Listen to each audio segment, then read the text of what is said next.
My loving husband was diagnosed with terminal cancer. To cope with the sorrow, I threw myself into my work. One day, a man claiming to be a lawyer approached me. Your husband has submitted a request for $5 million in damages. Are you having an affair while he's sick in the hospital? He asked smugly, presenting photos he claimed were evidence of my infidelity. I was stunned. I have no idea what you're talking about. We've already gathered evidence proving that you're the woman too busy dating to care for her sick husband, the man continued arrogantly. Feeling as if my entire life was being challenged, I decided to take him to my home to show him the truth.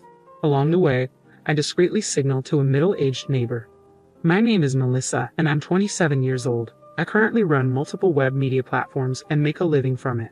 Sitting in my living room, I muttered to myself as I stared at the computer screen filled with text. What should I do about this? Melissa, let's take a break, my husband Kevin said, coming out of the kitchen and handing me a steaming cup of coffee. Thank you, I smiled at my partner, who sat beside me. Kevin is not just my husband, he's also my work partner. I've always loved writing, so I started as a web writer during college. But after a few months, I hit a wall due to my inexperience. A friend introduced me to another web writer, who would later become my husband Kevin. He taught me everything from writing skills to how to get work. Initially, we were just colleagues, but our relationship gradually deepened. We became indispensable to each other, transitioning from colleagues to beloved partners. After graduating from college, we went into business independently as web writers and started to run and operate web media platforms. Our relationship evolved from partners to a unique family. Now, as a married couple, we work from home and are always together, both for work and in our private lives. When I tell my friends, they ask, "Don't you get tired of being together all the time?" But we find it comfortable, thanks to Kevin's calm and gentle personality. I never doubted that my life with my loving husband would continue forever. One day, prompted by a friend, we decided to go for cancer screenings. We often joked about our good health, but with a friend's relative getting diagnosed with cancer, we thought it was a good time to get checked. As it turned out, I was fine, but Kevin needed further testing. By this point, a sense of unease had already set in. Kevin kept saying, "I'm fine, nothing's going to be wrong," Kevin reassured me, but I couldn't shake off my worry. Then the detailed test results came back. Kevin had cancer. Moreover, the doctor told us it was at an advanced stage because it was detected late. I collapsed right there and then. Kevin had cancer, and it was advanced. We'd had yearly checkups, and nothing had ever seemed off. Sure, he had some cold-like symptoms once in a while, but Kevin always said, "I can work from home," and never really went to the doctor. If only I had noticed something back then. If only I had forced him to go to the doctor. Regrets kept flooding my mind, but then the overwhelming fear that he was going to be gone hit me, and I couldn't think of anything else. Kevin was admitted to the hospital immediately, and I visited him every day during my work breaks. When I came to see him, Kevin always greeted me with his calm smile. He would even happily ask about the progress of our work that we both put so much effort into. Seeing his face made me think, I have to protect this job no matter what. And even as I wiped away tears, I kept working. But every time I let my guard down, the fear that Kevin might be gone consumed me. To distract myself from the sorrow, I took on a part-time job at a nearby supermarket in addition to our web media work. Days went by like this, and a little time passed. As usual, I visited Kevin in the hospital, finished my shift at the supermarket, and was on my way home. When I get home, I need to do the web work and also clean the house, I thought, planning out my next tasks. Suddenly, the world in front of me started spinning, and I sat down in a panic. What's happening? I feel sick, I wondered. My vision continued to spin, and cold sweat wouldn't stop. Feeling helpless, I sat there, and suddenly I heard a surprise "huh?" A concerned person was hurriedly approaching. A gentle hand was placed on my slumped shoulder, and a kind voice asked, "Are you all right?" Looking up, I saw an unfamiliar middle-aged woman looking at me with concern. "I'm feeling a bit unwell, but I'll be okay," I tried to assure her.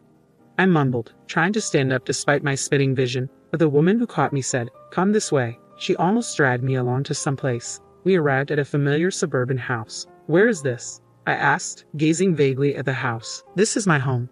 Rest here for a while," she said, taking my hand and leading me inside. Despite it being our first meeting, her warm hand oddly comforted me, and I followed her in. We sat in the living room sipping water, and then she encouraged me to lie down on the sofa.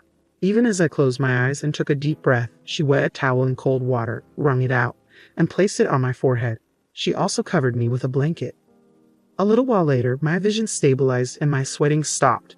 Slowly sitting up from the sofa, I faced the concerned woman and asked, "Can I move now?" I thanked her and added, "By the way, I realized I never introduced myself. Sorry about that." Upon hearing this, the woman smiled with relief and introduced herself as well. Her name was Laura, and she lived here with her husband. I began to say, I also have a husband, but an image of Kevin lying in bed interrupted me. Noticing my hesitation, Laura said, "It's okay if it's hard to talk about it," and asked why I was sitting on the side of the road. Actually, my husband is sick. I slowly told her about Kevin's illness, which I hadn't even shared with friends, and how I'd been overexerting myself with work to distract from the sadness. Laura hugged me tightly as I choked up and finally shed tears. "It's hard, isn't it?" she said, crying along with me. Later, I found out that Laura's house was very close to mine. What's more, our house was apparently known in the neighborhood as the wealthy couple's house due to its size. Chuckling to myself, I suddenly remembered. When I used to walk around the neighborhood with Kevin, people would often strike up friendly conversations with us. It feels like things have become distant since Kevin got hospitalized. Laura told me, people thought you two had separated and didn't know how to approach you. Through meeting Laura, my days slowly started to change. I got to know the neighbors I'd previously avoided, and we started gathering at our houses for tea. Every time I struggled to watch Kevin's health deteriorate, Laura was always there to touch my hand and encourage me with her warm touch. Then one day, Kevin received permission for a temporary return home, marking a long-awaited moment. A temporary return home, these words signaled the last moments we'd get to spend with Kevin. I decided to make the most of this time and fill it with smiles. "So, Kevin, now that you're home, is there anything special you want to do?" I asked. The first thing he said was, "I'd like to see Laura." While Kevin was hospitalized, I had told him how Laura and the neighbors had been taking good care of me during my daily visits.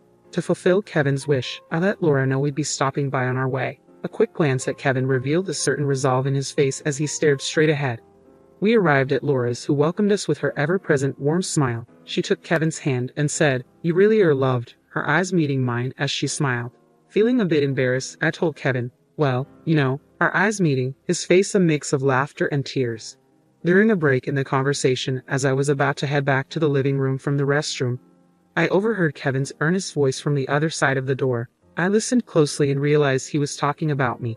"Please look after Melissa when I'm gone." Hearing those words, I felt a stinging pain at the back of my nose and realized tears were falling. So that's why Kevin wanted to come here.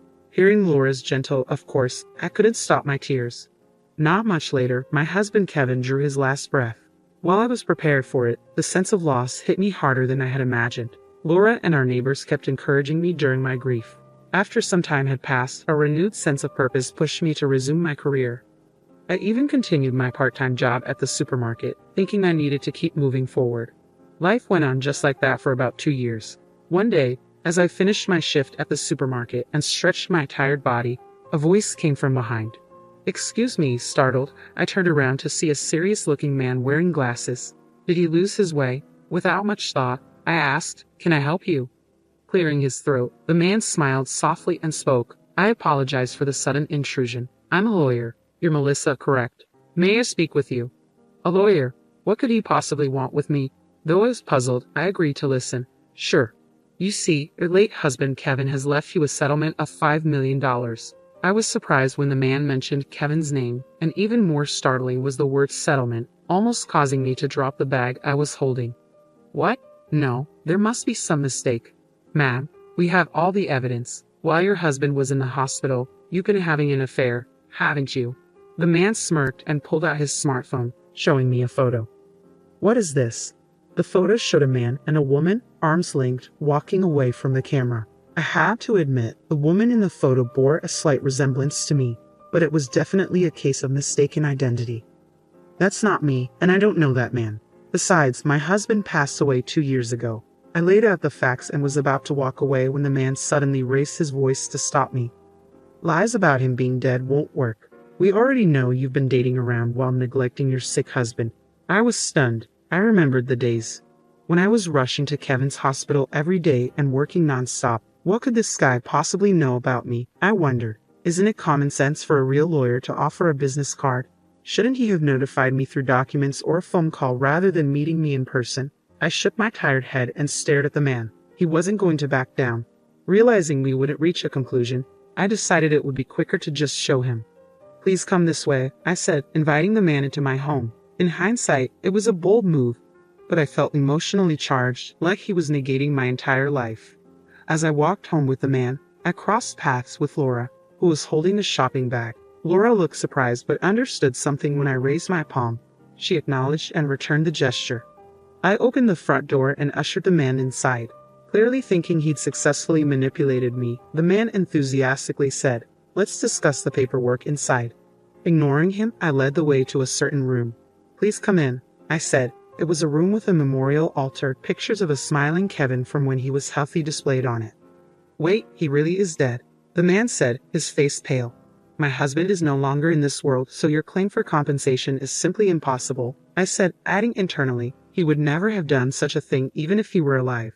Noticing the man claiming to be a lawyer glancing around, he muttered under his breath, "That's not what I heard.